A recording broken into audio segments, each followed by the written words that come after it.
Good morning, everyone. Let's do a new program for Grow Your Strength this morning. Look forward to getting through this and trying out some new sequences of moves for training. I like to start with breathing, and if you are okay with the face down position, you can do that, or face up, whatever feels better for your body. And just settling into the posture and taking some time to focus on your breath. A nice, slow, deep inhale, followed by a long, slow exhale. Breathing in and out through your nose if that's comfortable.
After your next breath cycle, let's transition to hands and knees and start to work through flexion and extension of your spine. As you round up, this is flexion. You can let your head be heavy. Maybe gently push the hands and knees away from each other. You can even add a gentle tuck of your toes. Get a little stretch in through your toes. As you go into extension, I'm relaxing my feet, dropping my front side down, working on my shoulder blades, just gently pulling them together and looking up. Challenge yourself to go a little slower for another cycle or two. Rounding up, pushing the hands, knees, and perhaps toes away.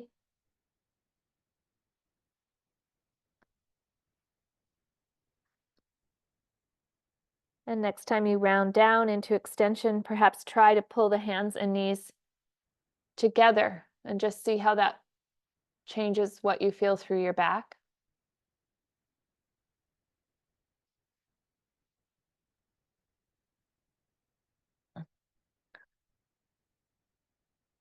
Great. Next up, we're going to come down to the elbows and just positioning the elbows underneath the shoulders. You can kind of play with the push and pull of your elbows, where your shoulders feel really connected and you're pushing away from the floor, or you just kind of gently drop down into a bit of extension through your upper back. If this position feels vulnerable in your back at all, you could just gently activate your hips, just squeeze your hip muscles together a little bit. This is a nice healthy position for the upper back. Some refer to this as the Mackenzie position. And from here, I want to encourage you to bend one knee.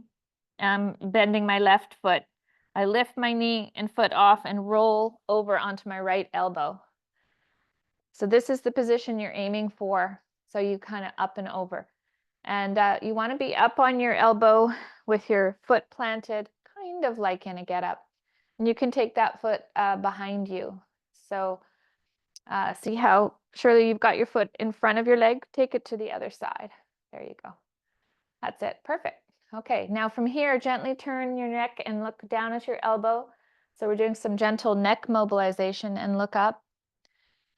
And then after one or two of these, roll back to your elbows, and then we'll go to the other side. So here I'm bending my right knee and rolling onto my foot, planting it and coming up onto my elbow.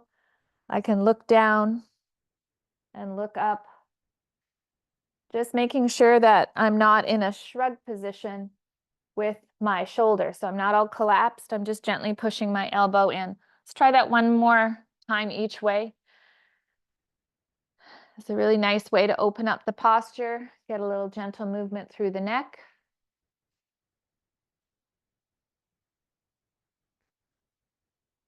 A couple of passes with the head. You can open up the fingers.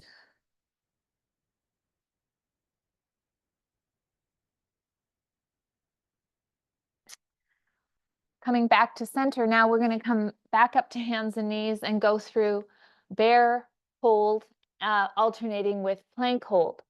So at your own pace, you can set yourself up for a bear, which spread the fingers, distribute the weight evenly. The back is neutral. You tuck the back toes and float the knees off, taking that load in through your shoulders. Try to return to some deep breathing, depending on how hard this is for you. 3 to 5 breaths. This is self-paced. You can rest, give your wrists a little shake out, and then either continue with the bear if that was hard enough, or give yourself a high arm plank, stepping back, tightening up the hips, and refocusing on the breath again. 3 to 5. Can you get it in and out through your nose? Coming out of these moves carefully. And we'll go for about another 25 seconds. So time to just set yourself up for one more challenge.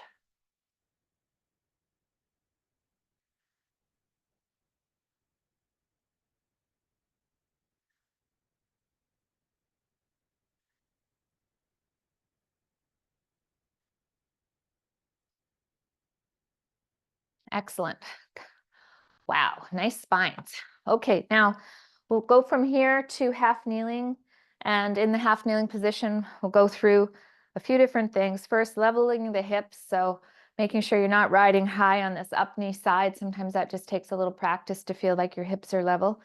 And then what about this way? Stacking your rib cage over your pelvis. From here, we can rock forward, trying to track the knee over the midfoot. I'll turn to the side so you can see I'm trying to get good ankle mobility, so not lifting my heel. And also, if I kind of feel like I'm pulling my heel in towards me, that helps me to get a little more glide through my ankle. Depending on your ankle mobility, you may get as far as I do, or less if you have ankle restriction. Same thing out on the side. So now I'm pulling my heel in. I'm trying to get a little deeper, get a little stretch through the inner thighs, come back up. If you have had an ankle injury, might have decreased flexion on one side, just be mindful you're not lifting the heel, right? So find a position that you can keep the heel down as you rock the knee forward. Good. Okay, now let's bring the foot to somewhere where we feel well balanced, and we'll work on double shoulder cars. So controlled articular rotations of the shoulder, bringing the arms up, spreading the fingers, little tension through the shoulders. So this is not just an arm circle. You're actually trying to work and access the range of motion you can with your arms overhead. At some point, you reach a sticking point. You've got to turn your palms back. You could try pushing your arms back as far as your anatomy will let you, and then slowly bring the hands down to the sides. Palms are facing out, thumbs back. So that's internal rotation of the shoulders. You can lace the hands up the small of the back. Take a moment here to just turn the head to the left, nice and slow, and to the right. And then when you're ready, just reset your posture nice and tall. Come back, hands at the sides, and then slowly retrace where your shoulders will let your arms go. Taking that time to rotate the palms forward and facing each other again.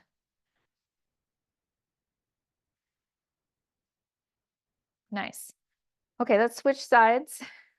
We'll go through the same setup. So are you riding high? So you can do a little hip rock and align the posture, and then pulsing the knee, pulling the heel back.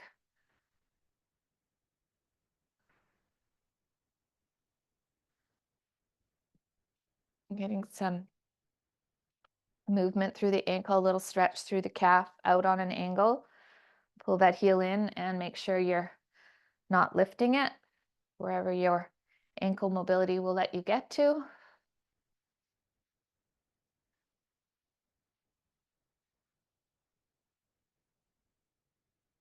And then this time for our shoulder cars, let's just go one arm at a time. So I'll take one arm across my body, get nice and tall, and just slowly work to improve our shoulder range of motion, what we can access. Got some overhead pressing coming up. So nice warm shoulders. Hand out to the side, then up into the small of the back. You can turn again. Nice deep breathing as you go through this.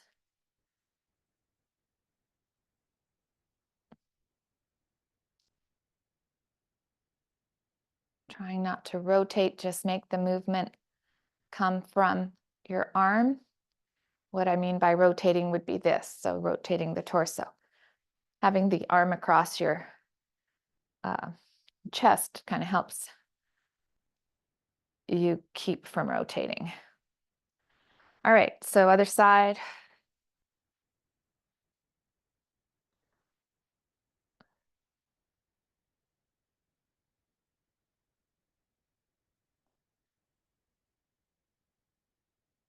Do you feel a difference side to side?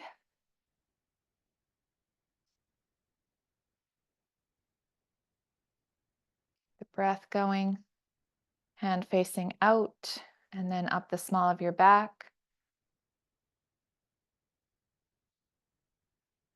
How's that neck feeling today? Don't force anything, just breathe. And then when you're ready, we'll rewind that. Be patient with yourself, go slow.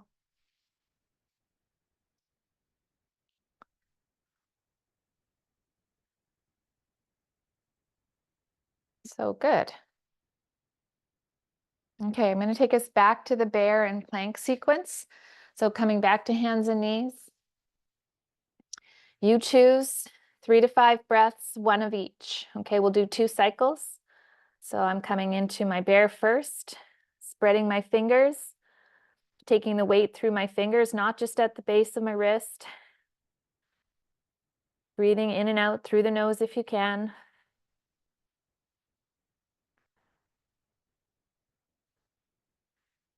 And then shaking out the wrists, resetting for perhaps a plank or another bear.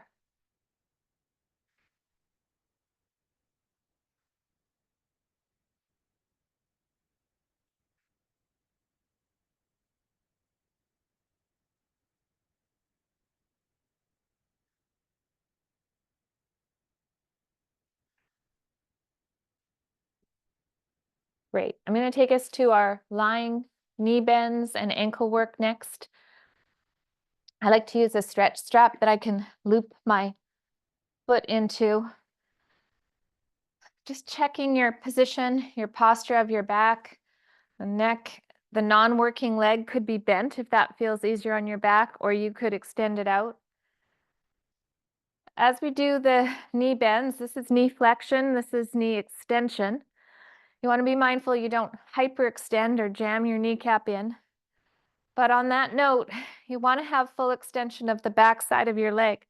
So if you're quite tight, you have to back your leg off to a place where you have the tissues at length through the back side of the leg.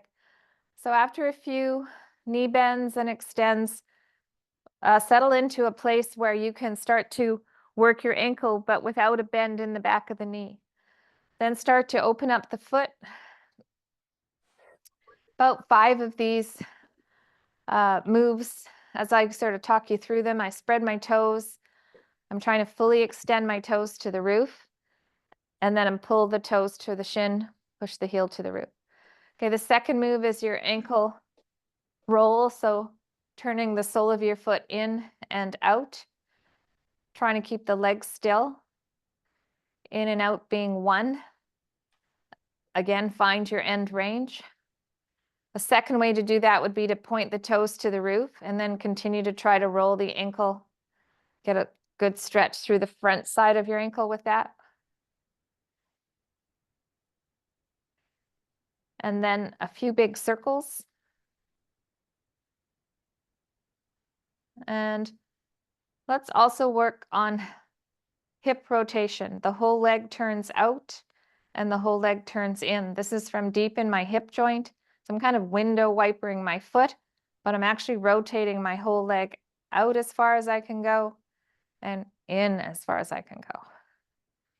You might have noticed that I backed my leg off just a bit for the window wipers. So I've got a bit more space in the front of my hip to see how it rotates. Looks great. Okay, let's switch sides. Go through our setup again. Make sure your posture feels aligned. And starting with those knee bends, and then finding this place where you can get the tissues through the back of your leg at length. Tongue twister.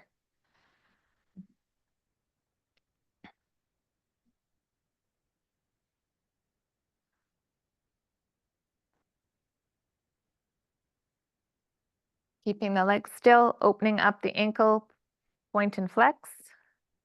Spread those toes.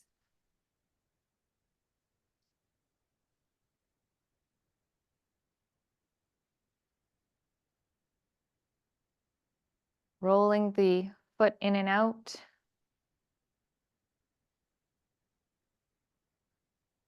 With the toes to the shin and with the toes pointed.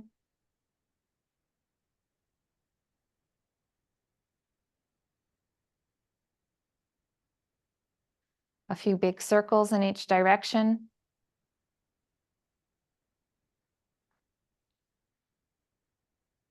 And then backing the leg off and rotating the whole leg, the window wiper.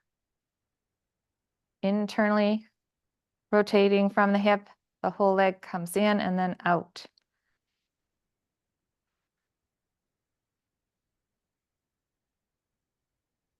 I'm going to continue with the hip mobility a little bit more in this program. So some of you might recall from past classes that in September I took a course called the Internal Strength Model, and now I'm doing sitting hip turns. And one of my takeaways from the Internal Strength Model is to continue to improve the workspace or the quality of your joints in your internal biology. And another component of internal is your neurology, so how your brain plays a role in your movement. And so emphasizing how important the hips are for all of our goals, strength goals, balance, walking speed,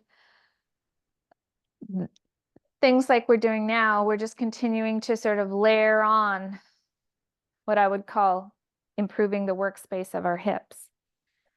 The 90-90 position is approximately a 90-degree angle from your front knee and back knee, and then you adjust your body and just sit forward, turning your torso ever so slightly as you pulse in and out, getting a stretch response through your front hip. Now, something you can add as you pulse forward is to envision pressing between your knee and heel into the floor. So as I come forward, I'm actually putting a little pressure down into the floor. It could be 25% pressure. It could be a little more than that.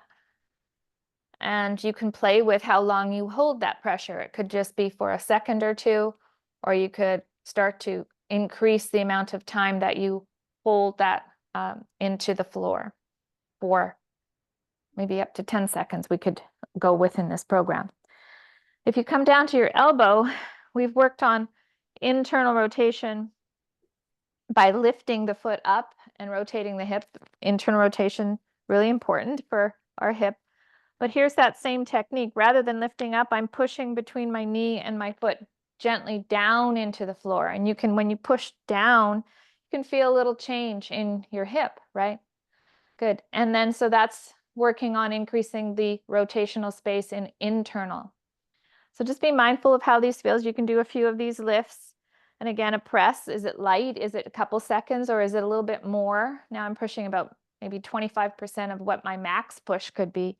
I'm still holding it, breathing. It's not too intense, but intense enough. Okay, so hands free. You can try to work yourself over to the other side, and we'll work on the front hip first.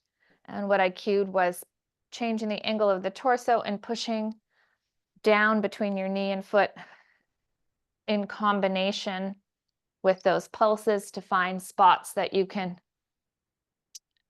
work on that open up your hip. Front hip is in external rotation, and that's what we're working on here. Back hip, internal rotation. Okay, that's pretty good. And then I'm going to come down to my elbow again and just roughly try and do what I did to match my first side. Some lifts. Now I'm pushing down. It feels a little different on this side. A few breath cycles. Maybe I'll try some lifts again.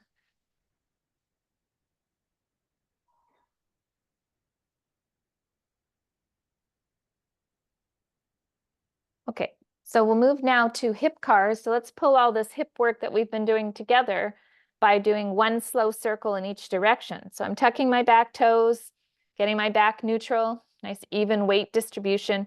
Now I slowly take one knee off and I'm just gonna work this. This is not just a hip circle. I am working really hard to slowly move my leg around, tracing my hip mobility without moving my back. So there was a cup of tea on your back. The tea would not be spilling. One circle in each direction, nice and slow. Push the floor away. Use your fingers, your down knee to connect with the floor.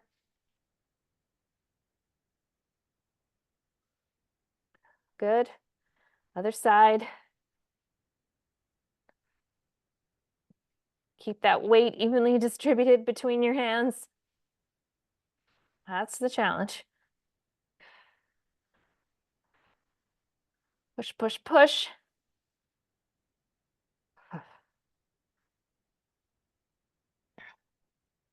Excellent. Okay, bridging is next. I've gone right to single leg bridge in this program. If single leg bridge isn't your thing today, then stick with both feet on the ground.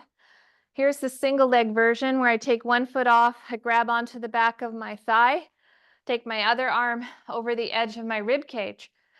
So as I bring myself up into the bridge, the hip extension, I'm not arching my back. The hand over the rib cage is a nice guide for that. Everything in my torso is lightly connected, up, pushing into my foot, tightening up my hip and lowering down. Up to 8 per side is the goal. Take your time, each one. If you prefer 2 feet on the ground, then just go ahead and start going through the same with both feet. Up, squeeze, down, release. Okay, I'm switching sides.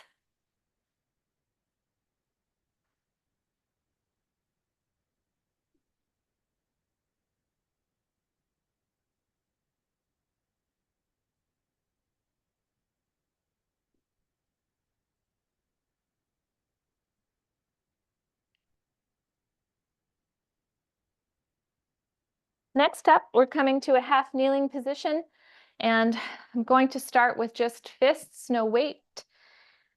And this is called the half kneeling windmill. So from the half kneeling position, you take your front foot and you walk it out just a little wider. Okay, so you've got a wider position, wider base of support. The back foot, gently pivot the back foot inward. So this gives you a lot of room in your hips to, what we're going to do with the windmill is take the hand from the up knee side overhead and just simply tip to the hand, okay? Now from the hand, you can just kind of rock your weight forward a little bit, just experiment with how that feels. sitting back into your hips. I could take a breath in and come back up. So that's the start of the windmill. You give your arm a little rest. You take the up knee arm side. You could have a ball fist or a light weight. And as you tip and come to the floor, you want your back to feel neutral. So if you felt like there was a big side bend and you were turning into a pretzel, then you might want to adjust your hand or try to figure out what would feel better. For some folks that are very mobile, they could come down to their elbow, but you can see how my hips go deeper, okay? So the goal is not necessarily to get there, is to find the spot that you feel a little bit of work in. Sitting into the hip and coming up, okay? So that's 2 on one side, so let's switch sides.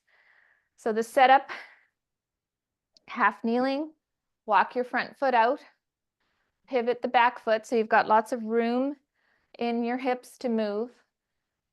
Top knee side, arm up, and when you're ready, you tip down to your hand.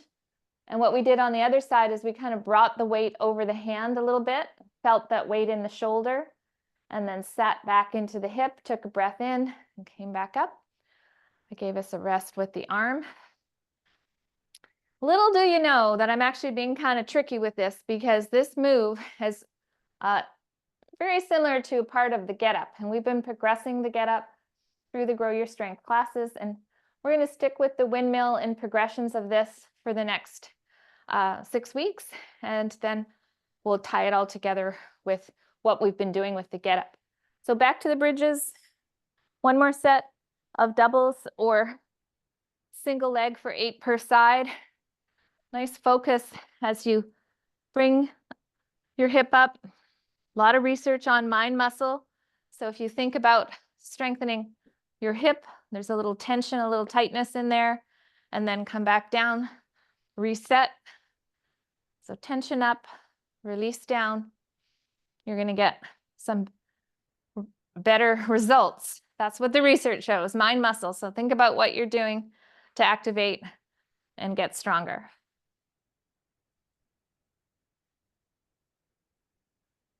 Talking and counting is not something I do well, so close enough to 8, switch sides.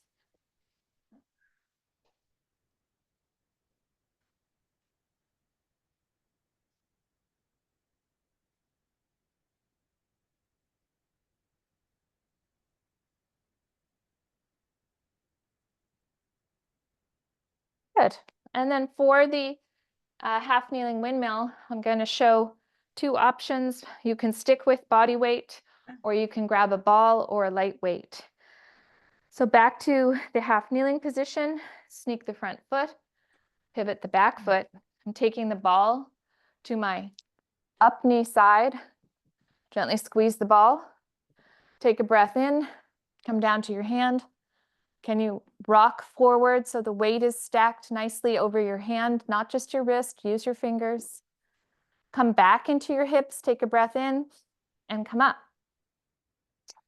Okay, so then you can just reset for a moment. I'm going to switch this out to a light weight. Could be a dumbbell, could be a kettlebell. You can see how this move starts to become a bit more of a core exercise here. And then if you want to experiment down to the elbow, you can do that, or come up to your hand and then take that breath and come back up.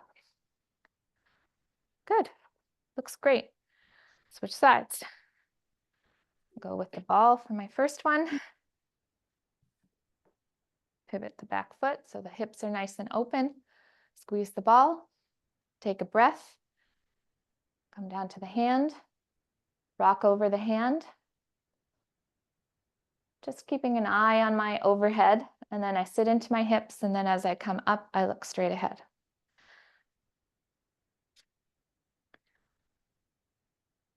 Wait. Good.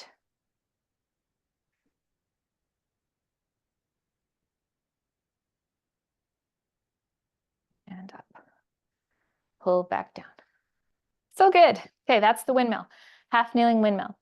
We come to standing next. Single leg balance reaches. We're going to do 3 per side with our body weight, and then 3 with weight. So body weight, going to find a good foot position. Take a breath in and start to reach forward with my arms, back with my leg. Coming back up to standing. This is a practice of a lot of things, so keep that in mind. As you breathe in, you create some stability through your pelvis. Makes it a little easier to control.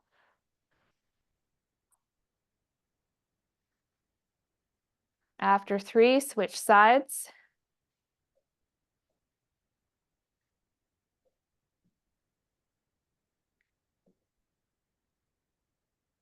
Reaching for a target is a good idea,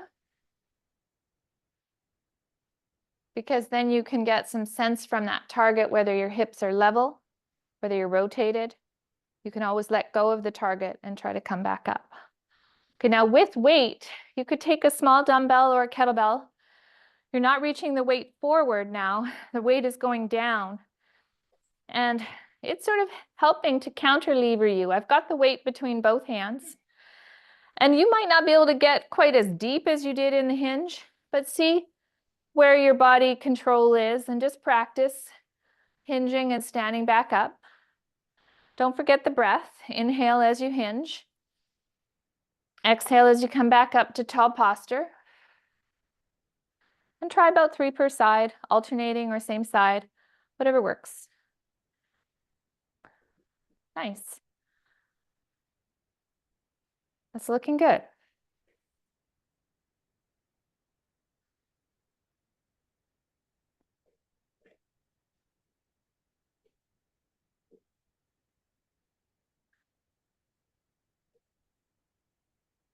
Next up, squat with double press, up to 8 per side. So I'm going to grab 2 dumbbells that I know I can press overhead without any injury or problem. And it's going to be a squat. So I've set my feet up, my footprint, squat, stop, press, stop. Okay. Inhale down, exhale, come up. You could inhale and press away. Make sure what you're pressing feels okay through your shoulders and your neck. Only squat to a depth that feels comfortable as well. Up to 8 of these. If the weights feel easy, you have the liberty of taking maybe your palms out a little wider as you press overhead, as long as you feel you're not putting your shoulders into any vulnerable position. If it's on this is kind of medium to hard side, you're going to want to go more straight up from your shoulders. Whew, okay. Both of you look great. Okay, calf raises are next. I kept this in, ball between the heels. Been listening to Dr. Emily Splickel from Naboso, and she's, Naboso's her company on texturized mats and all things about feet. She's a functional podiatrist. And this morning I listened to a podcast she had about neuropathy, so decreased sensation in the feet. And she did reinforce the importance of the strength of your toe extension. So when you come up, gently squeezing the ball, you're bending all of your toes into extension. Long, straight toes that are gently pushing down into the floor. This kind of exercise will give you lots of control through your feet. If you have flat feet or flattish arches, or you feel like you're losing your arches, you can squeeze the ball and try to turn your feet in. But if you have fairly decent arches, just gently squeezing the ball and coming up should be sufficient. When we walk, right, here's our toe off. There's that toe extension that we're training in the single leg calf raise, or the double calf raise, my bad. Last one is external rotation with a light band. Now I've written this as a medley. So we'll start with taking the palms up, finding some light tension. So not really tight where I'm into my neck. That's a classic sort of external rotation, elbows at the sides. Now what I mean by a medley is once you have this, check that your posture is good, so you're not extended in your knees or leaning back. Okay, you've got a neutral posture. Start to change the angles with the elbows bent. So we've done this before with straight arms, kind of a random band pull. You can even lean over a little bit and try to pull out on an angle, leaning over. Come back to standing. Are you starting to get fatigued? I am. So 15 to 20 light pulls, any direction goes. The shoulder doesn't just work in one plane, right? So work the shoulder blades, feel it through the back side of your postural muscles here. Okay, so let's do this set one more time. And we took the weight to the center. We're going through a single leg hinge. Some might call this a single leg deadlift. Hinging to a depth that you can control. Coming back up through your hip, standing tall, get your posture. Very nice, about 3 per side. This is a hard move. If you haven't done a lot of this kind of single leg work, you've got balance through your feet, hip, core, you know, the whole visual thing. So remember what I said, this is a practice, and really you're just trying to allow your body an opportunity with every rep to improve your practice, right? So work with your hips and your breath and try and dial that in. If you're finding the weight is throwing you off, putting the weight down and going back to body weight, what we did in that first set, is a good idea. Okay, second round. Squat and press up to 8. Feet can be hip width or wider, toes can be straight or slightly turned out. We want to be able to pull ourselves down into the squat, keeping the back neutral, and then a double overhead press. I often joke that this is guaranteed to put you in a good mood. Putting both hands overhead tends to do that. All right, so there we go. Up to 8 of these.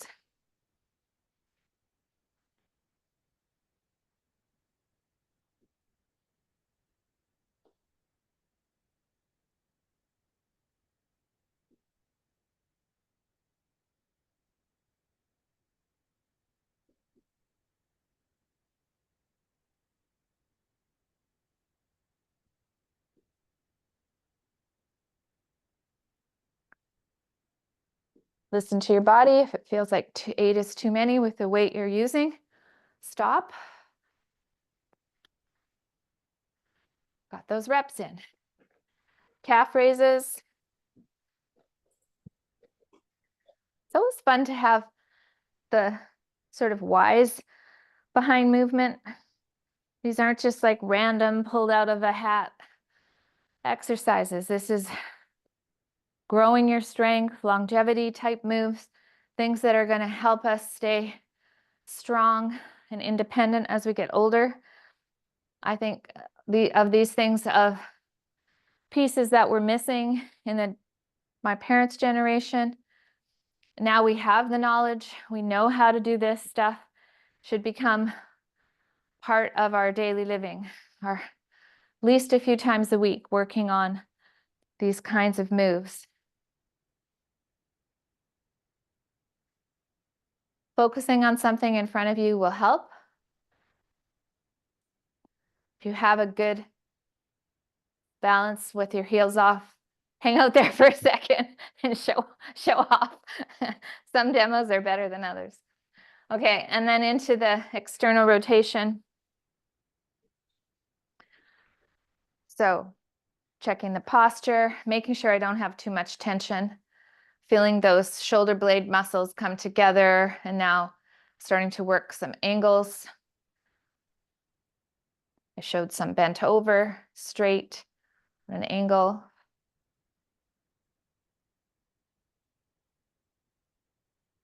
You start to feel a little fatigue. Think about pulling underneath your armpit into the shoulder blade area. Great.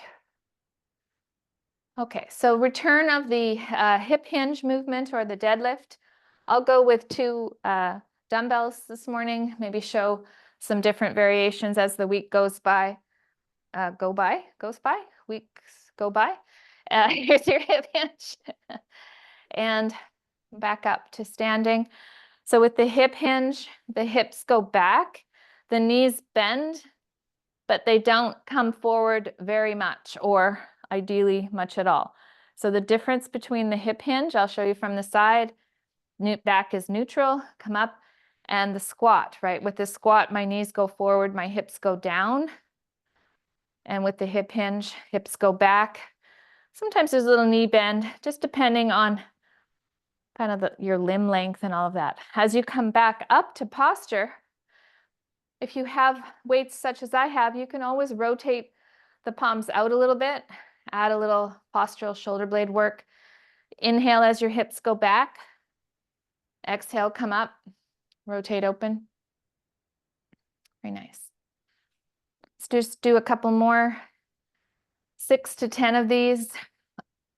Ideally, we'd like to be lifting weights that are closer to our activities of daily living or strength goals.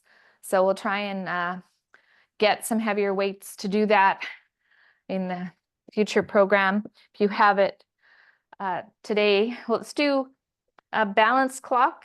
And what I mean by this is I'm onto one foot and I'm going to tap my heel at 1 o'clock, 2 o'clock. I'm going to turn my toe for 3, toe back 4, 5, 6, and then cross for 7, maybe a little curtsy lunge for 7.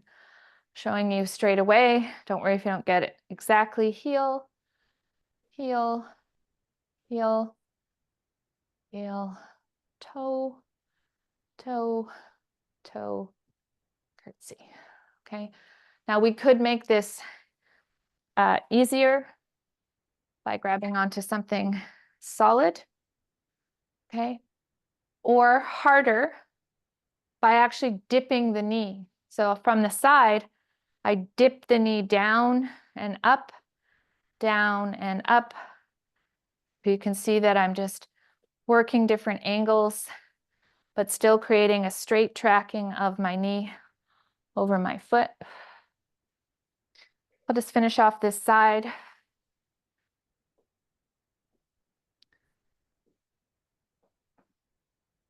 Excellent. Looks good. Bent over row, taking 2 weights in a slight hinge position, up to 12 repetitions, pulling those elbows up to the sides. Neck is neutral, not tipped down, not overextended. Feel this in your back, stand back up and reset. Elbows finish at the side waist, feeling that connection through your shoulder blades.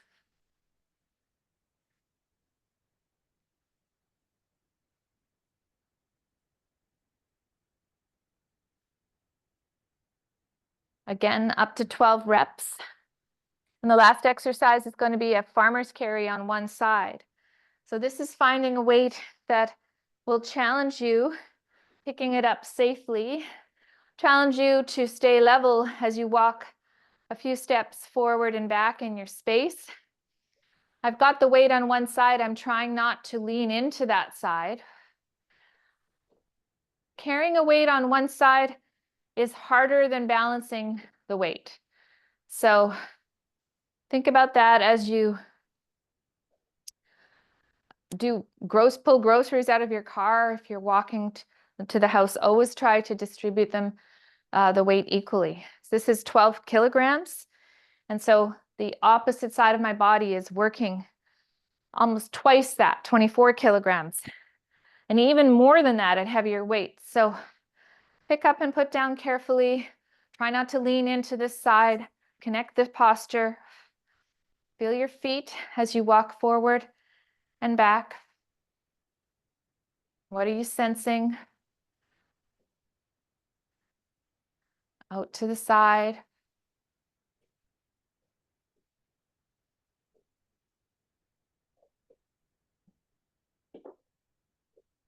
Really great core exercise for a lot of different planes of your core. not side bending, not rotating. Good stuff. All right, so that's the first week of our new program. Thank you so much for working hard and building a stronger version of yourself with me today.